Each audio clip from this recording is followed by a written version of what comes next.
Welcome, Junior Explorers, to another edition of Deck Tech with me, Senior Explorer Frodan. Today we're going to take a look at a Paladin deck by MaxTheRipper and explore Ungoro with Yahoo Esports, one deck per class. Today we're going to go ahead and join in with Uther.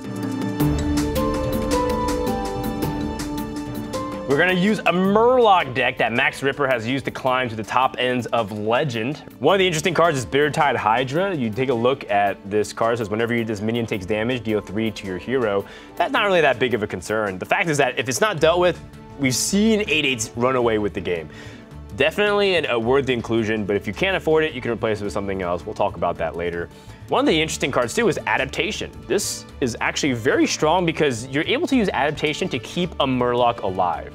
A lot of times, Murloc cards are really dependent on staying alive, so that way they snowball. You look at Murloc Tidecaller.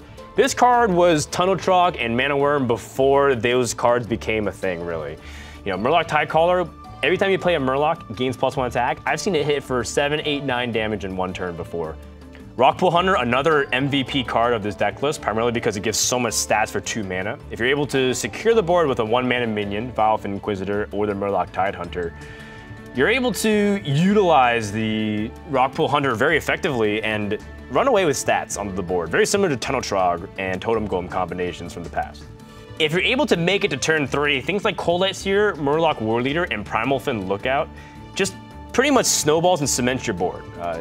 Even though Primal Fin Lookout's not really that much stats immediately, the fact is you're able to discover a Murloc that situationally helps you, whether it's another charger, whether it's damage, or maybe it's another Finja, which is the MVP card of a lot of slower matchups. Finja just overwhelms the board. Yes, if it pulls out things like the Beluga Warrior and the Sniper and doesn't really have that much big impact, the fact is Finja thins the deck and really also impacts the board immediately. One of the strongest cards to ever exist in Hearthstone, in my opinion. Definitely need to craft it if you want to play a Murloc deck. Grimscale Chum is a really interesting card as well. The fact that it gives a Murloc in your hand +1/+1 also gives you an ability to have some late game potential with it. If you use Grimscale Chum and you isolate, say, Bluegill Warrior, that gives you extra range of damage to your opponent that they're not exactly counting.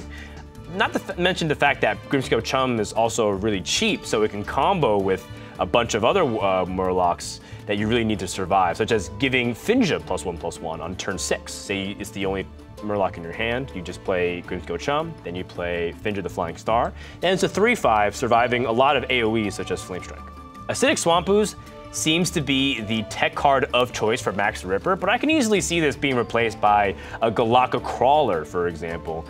If you feel like there's too many pirates and Acidic Swamp Ooze isn't really hitting the weapons, you really need to secure the board, sure, just replace it with something that you feel like is better fit for the latter. This seems to be a flexible card spot that you can replace with whatever you want. Even another Murloc if you're feeling a little fishy. This card, Gentle Megasaur. This card is the card that you're looking to finish the game. The stat line alone is very passable, 4 mana 5/4, making it threatening on its own if you're snowballing. But the battle cry, Adapt Your Murlocs, just play with the card one time and you'll see what I'm talking about. This card is the truth. If you're able to adapt your Murlocs to get plus health, or even plus attack, or just Divine Shields, and just knowing how much the Murlocs tend to snowball, it's gonna get out of control so fast. It might just win you the game on turn 4 directly because of how good Gentle Megasaur. Gentle? I don't think so at all.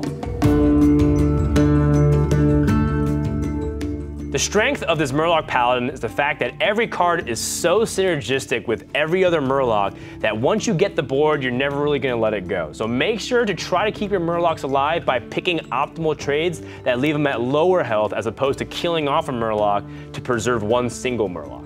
One of the primary weaknesses of this deck is that it doesn't have a lot of card draw, at least naturally. You have the ability to discover another Murloc, but in the past, you used to be able to refill your hand by playing a bunch of small minions and small Murlocs, and then using Divine Favor and refilling up to as much as your opponent's holding. So in a lot of cases where you're fighting card for card against an equally aggressive deck and you tend to be holding 1 or 2 cards, don't really have much, try to utilize the Paladin hero power to catch up on the board and utilize as much mana as you can. The most important mulligans to look for, in my opinion, are the 1-mana minions, Vilefin Inquisitor, Murloc Tidecaller. Grimscale Chum is useful, but if you already have some of the other 1-mana Murlocs, I'd rather get the other 2 going because Grimstone Chum can still have some mid to late game value, while these cards primarily benefit off of getting them out early. Another card worth keeping is Hydrologist. This card is surprisingly good.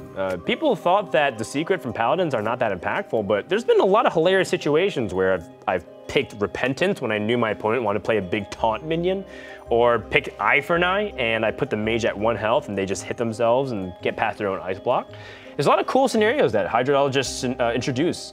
And also, secrets are really annoying for your opponent to deal with, so you never know. The Murlocs already are very annoying to deal with for their opponents. This might tilt them further. Finja is a very interesting mulligan choice because a lot of times Finja is the reason you can get so much snowball potential going, but in some certain aggressive matchups, Finja is a little bit too slow. So proceed with caution. Finja is definitely one of the most powerful cards to keep. A lot of times people even say you always keep Finja, but in certain scenarios, you'd rather try to go for early game board because Finja is not nearly as important for a win condition as it is previously in other Finja decks. As much as Gentle Megasaur is a really powerful card, I wouldn't keep it in the opening hand because think of it similar to Savage Roar and Bloodlust. You want to get it in the mid stages. So if you're not going to play it for the first 4 or 5 turns of the game, might as well go ahead and drop it and hope that you get some of these other really powerful board cement cards like Coldlight Seer and Murloc Warleader. This deck is relatively cheap with 6,800 dust, but you can even make it cheaper by cutting Leroy Jenkins and Bittertide Hydra. Finja, I feel like, is not easily replaced, so if you do want to play this deck, I highly recommend you spend your dust on this card. Plus, it's awesome. Finja is really good. We're gonna go with Double Divine Favor because we're gonna try to see if we can squeeze in some card draw, play a very lean Murloc deck, and then try to refill our hand the moment we run out. Well played. Hey Junior Explorers, hope you guys enjoyed that video. If you like what you saw, why not check out some of the other content by Yahoo? Maybe even subscribe.